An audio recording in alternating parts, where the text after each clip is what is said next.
कि third trimester में कौन सी 3 सबसे ज़्यादा कॉमन मिस्टेक्स जो थर्ड ट्राइमेस्टर में एक प्रेग्नेंट लेडी कर देती है, जिनकी वजह से उनको प्रॉब्लम हो सकती है, उसके बारे में थोड़ा आप अपने एक्सपीरियंस से बताएं तो बहुत अच्छा रहेगा। हाँ सर, देखो थर्ड ट्राइमेस्टर यूजली हम काउंट करते हैं 28 वीक से स्टार्ट हो जाता है, जो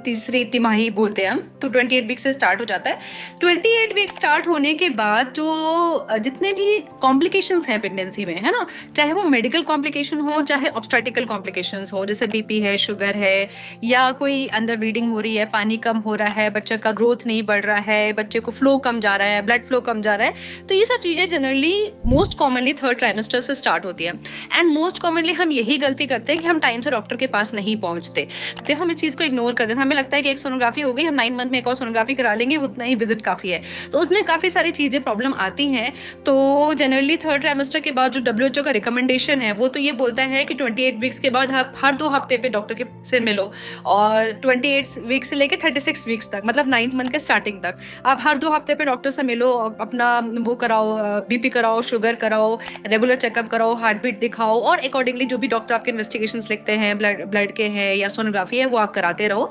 और एक और 9th मंथ के जब स्टार्ट हो जाता है 36 वीक्स के बाद, तो WHO बोलता है कि आप हर हफ्ते एक बार डॉक्टर से मिलो, क्योंकि ये एक पीक टाइम होता है जब आपका बीपी बढ़ रहा होता है, शुगर बढ़ रहा होता है, या कोई और कॉम्प्लिकेशन है, तो अगर आप टाइमली विजिट करते हो अपने डॉक्टर से तो वो आप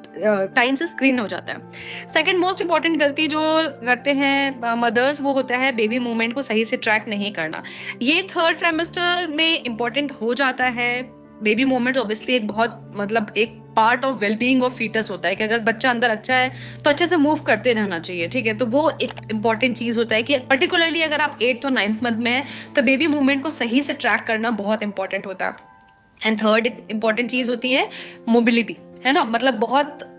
कंफ्यूजन लोगों को कि भाई हम काम करें या नहीं करें। कुछ लोग बोलते हैं कि हम बिल्कुल काम नहीं कर रहे हैं, कुछ बोलते हैं कि हम एग्जॉस्ट हो रहे हैं। तो एक ना आपको एग्जॉस्ट होना है और ना ही आपको ऐसा है कि आपको बेड रेस्ट पे रहना है। एक प्रॉपर मोबिलिटी मदर्स को अपना मेंटेन करके रखना है, ताकि आपका बच्चा भी सुरक्षित रहे और आपको अननेसेसरी कॉम्प्लिकेशंस ना हो, आपका अननेसेसरी वेट ना बढ़े, आपका अननेसेसरी बीपी शुगर में आप लैंड अप ना हो। जी मैम,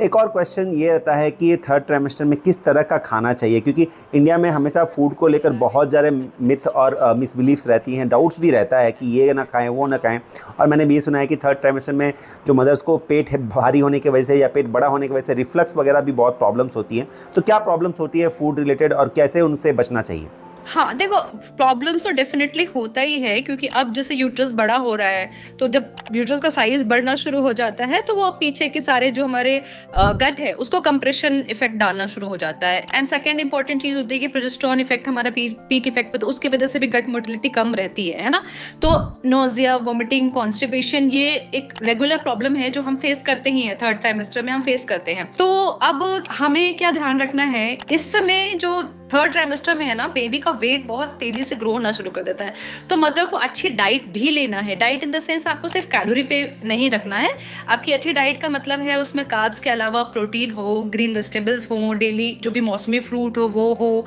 और ड्राई फ्रूट्स आप ले सकते हो, ओमेगा 3 फैटी एसिड्स वाली चीज़ें आपको इंक्लूड करनी है, हाइड्रेशन मेंटेन करके रखना है। तो एक कंप्लीट डाइट इंपॉर्टेंट होता है बच्चे के और माँ के ओवरऑल फिट मतलब वेलबींग के लिए, ठीक है। लेकिन ऑब्वियसली आपको लग सकता है कि हम खाया ही नहीं जा रहा है, तो हम इसको कैसे क्या करें जिससे हम खा पाए। तो इसके लिए इंपॉर्टेंट होता है कि भाई हम मदर्स को बोलते हैं कि स्मॉल फ्रीक्वेंट मील्स पे ध्यान दो। आप एक बार में आप 4 रोटी नहीं खा पा रहे हो, कोई बात नहीं, आप हर 2 घंटे पे कुछ कुछ हेल्दी चीज़ें खाने की हैबिट डालो। आपने 8 बजे सुबह हल्का नाश्ता कर लिया, 10 बजे आपने जूस ले लिया, 12 बजे आपने थोड़ी 2 रोटी खा ली, 2 बजे आपने मखाने खा लिए। तो हर 2-2 घंटे पे मतलब इतना खाओ कि 2 घंटे में आपका पेट खाली हो जाए और आपको खुद से ही अंदर से आपको लगे कि नहीं अब मेरे को कुछ खा लेना चाहिए या कुछ पी लेना चाहिए। तो स्मॉल फ्रीक्वेंट हेल्दी मील पे आपको फोकस करना होता है 9th मतलब बेसिकली थर्ड ट्राइमेस्टर में।